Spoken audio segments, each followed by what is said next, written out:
السلام علیکم ورحمۃ اللہ وبرکاتہ۔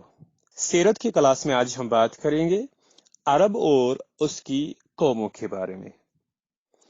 لفظ عرب کے لغوی معنی ہے صحرا اور بے آب و گیاں زمین۔ عہد قدیم سے یہ لفظ جزیرہ نمائے عرب اور اس میں بسنے والی اقوام کے لیے بولا گیا ہے۔ مورخین نے عرب کے قبائل کو نسلی اعتبار سے 3 حصوں میں تقسیم کیا ہے۔ نمبر 1، عرب بعیدہ، یعنی وہ قدیم عرب قبائل و اقوام جو بالکل ناپید ہو گئے ہیں اور ان کے متعلق ضروری تفصیلات بھی دستیاب نہیں ہیں۔ ان کی مثال ہے قوم عاد، ثمود، جدیس اور عمالقہ وغیرہ۔ دوسری قسم ہے عرب عاربہ۔ عرب عاربہ یعنی وہ عرب قبائل جو یعرب بن یسجب بن قحطان کی اولاد میں سے تھے۔ ان کا اصل وطن یمن تھا اور یہ اصلاً عرب تھے اور انہیں قحطانی عرب بھی کہا جاتا ہے۔ تیسری قسم ہے عرب مستعربہ، یعنی وہ قبائل جو حضرت اسماعیل علیہ السلام کی نسل سے تھے۔ انہیں عدنانی عرب بھی کہا جاتا ہے کیونکہ ان کے ایک جد عدنان تھے، اس کی وجہ سے ان کے جد اعلیٰ کی زبان عربی نہیں تھی۔ حضرت اسماعیل علیہ السلام کی مادری زبان عبرانی یا سریانی تھی۔ جب بنو قحطان کا قبیلہ جرہم مکہ میں وارد ہوا،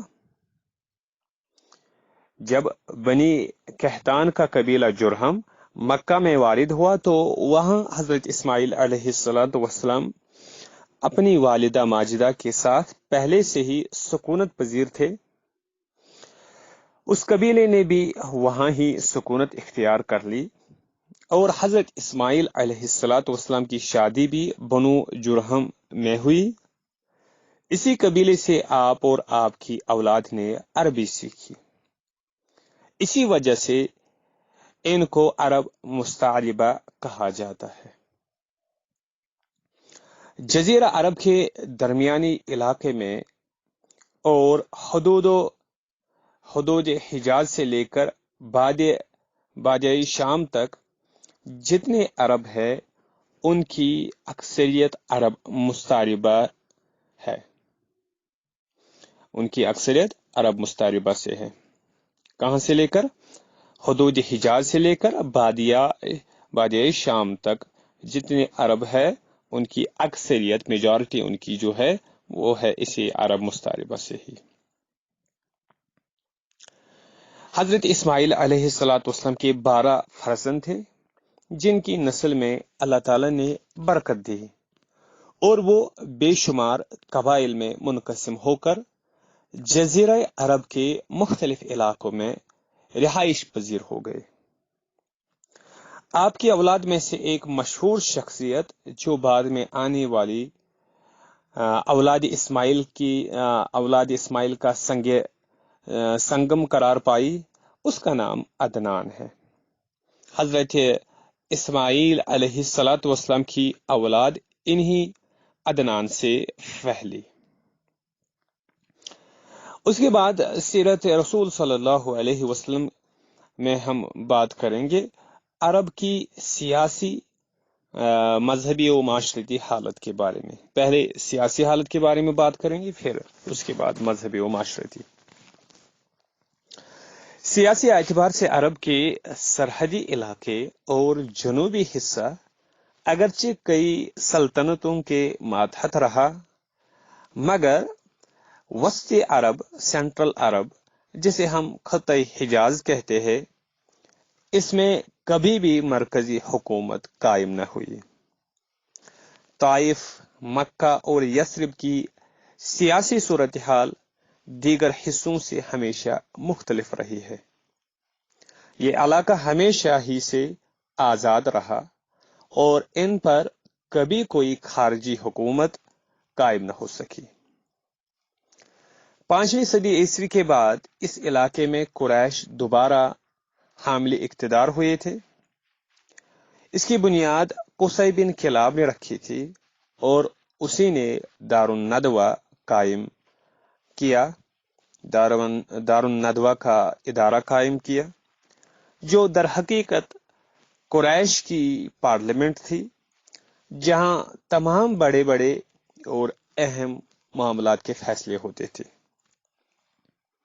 نظم و نسق کی غرض سے اس ادارے کے تحت کئی شعبے تھے، جن میں مذہبی رسوم کے انتظامات اور دیگر سماجی معاملات مثلا انصاف، دفاع، شادی بیاہ اور قبائلی امور بھی طے پاتے تھے۔ یہ سارے منصب بعد ازاں ابو طالب کو پہنچے، جو کہ حضرت محمد صلی اللہ علیہ وسلم کے دادا تھے۔ اس کے بعد اس عرب سوسائٹی کی مذہبی اور معاشرتی حالت کیسی تھی؟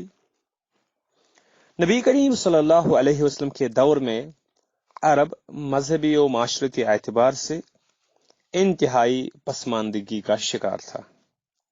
آپ صلی اللہ علیہ وسلم کی پرورش بھی ایسے ہی ماحول میں ہوئی جہاں شرک، بت پرستی، توہمات اور اباحت عام تھی۔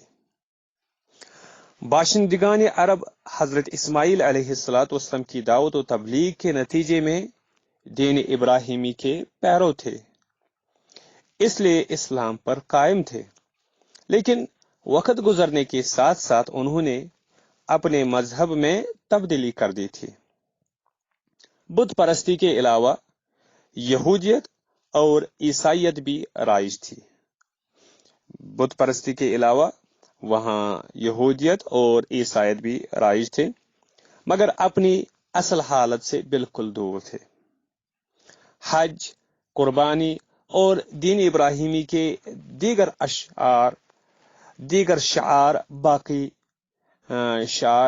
باقی ان میں بدعت کے ساتھ رائج تھے۔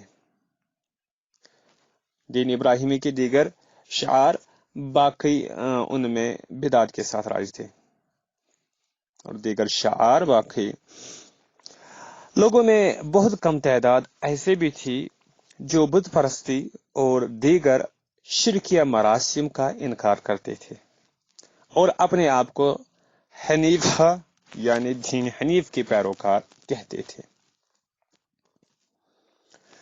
معاشرے کی پسماندہ خیالی کا یہ عالم تھا کہ نومولود لڑکیوں کو زندہ درگور کرنا باعث فخر سمجھا جاتا تھا اور عورتوں کو کمتر سمجھتے ہوئے ان پر مظالم ڈانا ان کے لیے بہترین بات ہوتی تھی۔ اگرچہ یہ رسم یعنی عورتوں کو اور بچوں کو زندہ درگور کرنا ساری قبائل میں نہیں تھا، کچھ قبائل میں تھا۔ باپ کے مرنے کے بعد سوتیلی ماں سے شادی کر لینا جائز سمجھا جاتا تھا۔ تجارتی معاملات میں سود کو ایسی اہمیت تھی کہ گویا یہی تجارت کا عین اصول ہے۔ سفاکانہ رویے میں ایک دوسرے سے سبقت حاصل کرنے کی کوشش کی جاتی تھی۔ لڑائیوں میں عورتوں کے پیٹ چاک کر دیے جاتے تھے، مقتولوں کی ناک، کان اور ہونٹ کاٹ لیے جاتے اور عورتیں ان کا ہار بنا کر پہنتی۔ اب یہاں پہ جاننے کا ایک نکتہ یہ ہے کہ عرب میں یہ جو بت پرستی ہے اس کا بانی کون ہے؟ عرب میں بت پرستی کا بانی بنو خزاعہ کا سردار عمر بن لوہی تھا، اور یہ شخص بہت سخی، مالدار اور عمدہ اخلاق کا حامل تھا، اس لیے لوگ اس سے محبت کرتے ہیں اور اس کی کوئی بات نہیں ٹالتے تھے۔ ایک بار وہ تجارت کی غرض سے ملک شام گیا اور دیکھا کہ وہاں بتوں کی پوجا کی جا رہی تھی۔ وہ بھی ایک بت جس کا نام حبل تھا لے کر مکہ آ گیا۔ ہر سال عرب کی سرزمین سے لوگ مکہ میں حج کے لیے آتے تھے۔ حاجی مکہ کے پتھروں سے بت تراش کر لے جاتے۔ اس طرح جگہ جگہ بت پہنچ گئے اور پورے عرب میں بت پرستی کا آغاز ہوا۔ اب سوال یہ ہے کہ عربوں کا انتخاب کیوں ہوا نبوت اور نبی کے لیے؟ یعنی عرب کا انتخاب کیوں ہوا؟ نبی مبعوث کرنے کے لیے عرب ہی کو کیوں چنا گیا؟ یہاں یہ سوال ضرور اٹھتا ہے کہ ایسا انقلاب جس نے سارے عالم کی تاریخ کو یکسر بدل کر رکھ دیا، اس کے لیے سرزمین عرب کا انتخاب کیوں کیا گیا؟ عرب اور اہل عرب کی وہ کون سی خصوصیات تھی جن کی وجہ سے اللہ تعالیٰ نے اپنے آخری پیغمبر کو عربوں میں بھیجا؟ الغرض کہ نبی کریم صلی اللہ علیہ وسلم کی بعثت کے لیے عرب کا ہی انتخاب کیوں کیا گیا؟ عرب کے انتخاب کی ایک وجہ دراصل اہل عرب کی آزادی تھی۔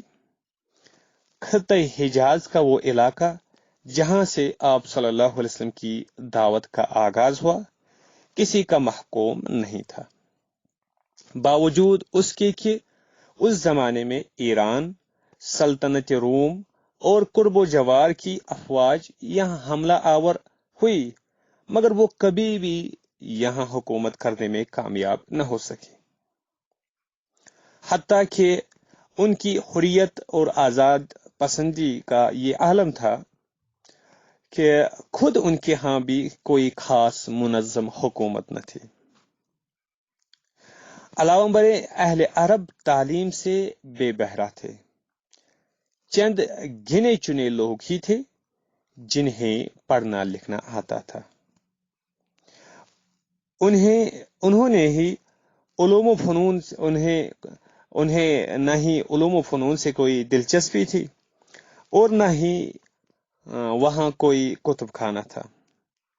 البتہ زبان دانی میں وہ تمام دنیا سے ممتاز تھے اور اسی میں انہوں نے اپنی تاریخ محفوظ کر رکھی تھی۔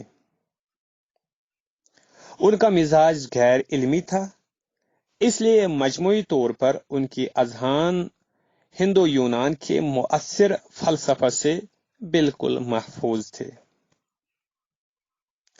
بت پرستی اگرچہ ان میں رائج تھی، مگر وہ دیگر مذاہب کو برداشت کرنے کی صلاحیت رکھتے تھے۔ مہمان نوازی، غیرت مندی، جرأت و بہادری اور ایفائے عہد کا جذبہ بھی ان کی ذات میں بالکل پیوست تھا، حتیٰ کہ جان ہی کیوں نہ دینی پڑے، وہ ان اقدار کی خلاف ورزی نہ کرتے تھے۔ اس ضمن میں ایک قابل غور اہم امر یہ ہے کہ پیغمبر اسلام حضرت محمد صلی اللہ علیہ وسلم کی بعثت ان دونوں سلسلوں کے آخر میں تاریخ کے ایک ایسے موڑ پر ہوئی جہاں دنیا اپنے تاریخی دور پری ہسٹورک ایج میں داخل ہو چکی تھی، اور ضروری تھا کہ اب ان کی ہدایت کے انتظام کو بھی باہم ایک کڑی پر متحد کر دیا جائے، چونکہ ذریت ابراہیمی کئی اعتبار سے اپنے پیغمبروں کے منہج پر قائم تھی اور ان میں بعض تعلیمات اور رسومات رائج تھی، اس لیے اس اتحاد کے لیے اسی نسل کا انتخاب کیا گیا۔ یہاں پہ یہ بات جاننی ہے کہ قرآن مجید اور بائبل کے مطابق سیدنا ابراہیم خلیل اللہ علیہ السلام نے اللہ سے دعا کی تھی کہ ان کی ذریت میں ایک نبی انقلاب پیدا ہو جو لوگوں کو کتاب و حکمت کی تعلیم دے اور ایسی امت کی تشکیل ہو جو تیرے حضور سر تسلیم خم کرنے والی ہو۔ اب یہاں پہ سوال یہ ہے کہ سیرت نبی صلی اللہ علیہ وسلم کی اہمیت کیا ہے؟ سیرت سے مراد حضرت محمد صلی اللہ علیہ وسلم کی عادات و اطوار، اخلاق، طرز زندگی، بات چیت اور صفات ہے۔